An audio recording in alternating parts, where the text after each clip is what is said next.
Hello guys, I am OG back with another Etheria restart video. Today I'm gonna talk about the other new unit that I just got recently. It's an SSR unit, but it has not SSR, sorry, it's an SR unit, but it has a really good utility skills that can be useful for PvP, especially in the meta where everything is so tough and healing so much. So she will put a balance onto that because she reduces the healing and also makes all people hit harder. Alright, so before we start, let's learn what she can do first and what is her role. So she is a Crimson Moon from the Disorder faction, which is the black or purple, right? And her first ability called Shadow Return. So this one I upgrade to max level already because it's a purple unit, easy to level up, right? So she deals 2 hits of 120% damage to one enemy, with the final hit have 40% chance to reduce the target turn meter by 25%. So it can slow down your enemy really good easily because 40% chance is not that hard, right? If you raise more on the effect accuracy, right?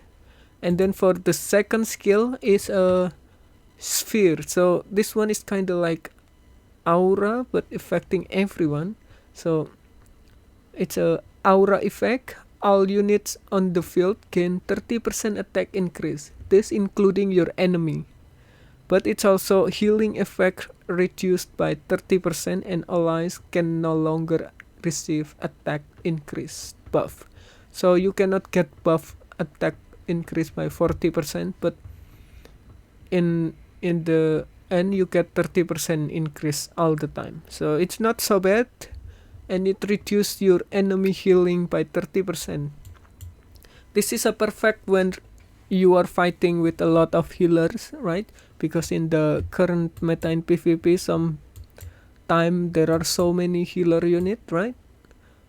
And then like I forgot their name, like this Lingluo, and then Fuchu, right? This healers really good, right? She can heal and give a shield and put a buff.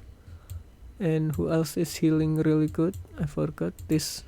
No, the Shenya, regular Shenya, and Valerian. Yeah, so a lot of healer in the current meta. Hizuki Mari will counter those healer, and giving everyone attack increase means your damage will also get increased. But if you want to play this, I think you shouldn't play unit that's rely on attack buff, so you don't really need that type of buff anymore because it's not effective anymore for you. So you might as well use something else, in my opinion. And then for the third skill, it's an AoE ultimate skill. So cooldown is 4 at level max, right? And this one deal 2 hits of 150% damage to all enemies, right? And the first attack has 100% chance to put a debuff resistance reduced by 40%. So it's lasts for 2 turns, and the final hit has 60% chance to apply petrify. So this one is really good for PvP specifically because you reducing the resistance before you applying the petrify. So even though it's only 60% chance, the resistance is reduced by 40%, which means you can have a better chance to make sure the petrify goes through, because this one's 60%, right? But if you have effect accuracy 100%, it kind of get like make sure 100% chance, right? Because your enemy also have reduced their CC here resistance. So that's one of the reason why this petrify is really useful. And for me, I like to use this ultimate a lot, just spam it as much as possible. And because it has 4 turn cooldown, that's one of the reason I use this Halloween for my shell, right? Because I like to use the ultimate every 3 turn. so she can spam it faster because it reduces one cooldown of the skill, right? And she only used one ultimate skill because this one is passive. So that's one of the reason I built her using the shell that's Magician's Halloween, right? Because of the effect.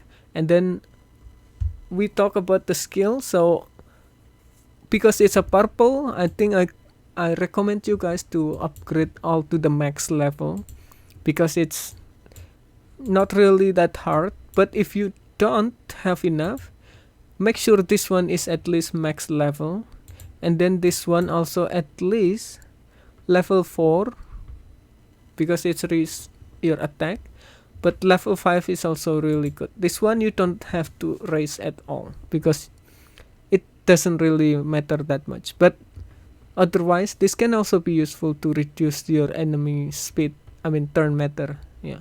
So that's what I would recommend for the skill build. Prioritize the passive and then the ultimate, and then this one is only if you have extra skill point to use. Now for the model, I choose a Swift Rush and Bulwark. So unfortunately I still lack of Bulwark that get 3 or speed, but otherwise you can make sure that the Bulwark is 8 and the Swift Rush is 35, right? I mean 12. So you can get 35% speed, and also the Bulwark effect is grant immunity for 1 turn. This is to make sure that she will not get debuffed by enemy before you start your action, because that 1 immunity is what saves you from whether you can play your teams in PvP or you just get permanently CC and stunned, cannot act, and just be killed faster, right?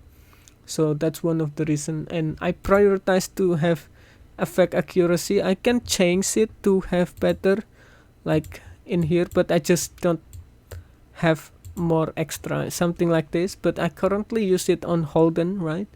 And this one also use it on Holden. But if you have a better version, you can use the one that's in Holden, like this one. Yeah, so it gives way more boost on the stat and effect accuracy, because I would like to get at least 160% effect accuracy, because you are going to give the buff so many times, right? So that's why you want a lot, because the rest is also a debuff that depending on your effect accuracy. So you want to make sure you have high enough effect accuracy to be able to give the rest debuff 40%.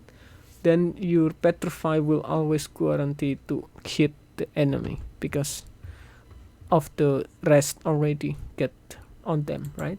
So that's one of the reason why I aim to 150% at least, and I can do that if I upgrade it with the with the one like this, 60% instead of 46, right? So that's increased by 14, and this one is also increased, right? So yeah, I can raise up to 150 very easily.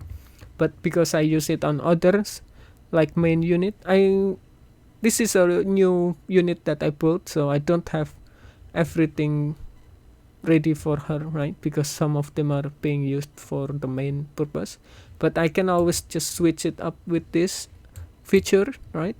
I can just borrow from Obol like this, and just click. It will be like raise up to 143%, and speed also increase.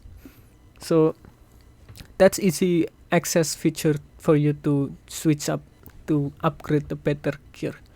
Yeah, but this is just an example, so I will just show you the Swift Rush and the Bulwark to make sure that you guys have the immunity for 1 turn. And then regardless of the stat here, try to get the effect accuracy, and it's either defense or another anything that HP is also fine, so you don't die, because you only really need 2 effect accuracy in my opinion. You don't need 3 because that's kind of overkill. But if you want 3, no one's gonna stop you, right? So that's for the model. And then for the shell, we already talked earlier, but I will talk more about the passive effect that you should guys focus. And here the first one, I would recommend you either max HP 30% or defense, right? And then for the passive slot 2, you always want to get the speed. So there is no other second good. Yeah, it's the only good thing is the speed. It's all about speed in PvP in this game, so you want to have as much speed as possible. And then for the passive slot 3, I recommend you getting the one that raise like insight. So this one increase the Animus effect resistance and accuracy by 60%, and this one reduced by 20% each turn. But in PvP usually you only last 3 turns, right? So it's kinda enough for PvP, because PvP is usually last that much turn. So by the time it's finished, the PvP battle already finished. So 60% is huge, right? And the effect of gaze is another good one, but it's the opposite. So this one increase its turn by 10% up to 5 stack, but it doesn't give you the effect resistance. That's why I think insight is the best one for PvP. But if you don't have it, gaze is also good enough.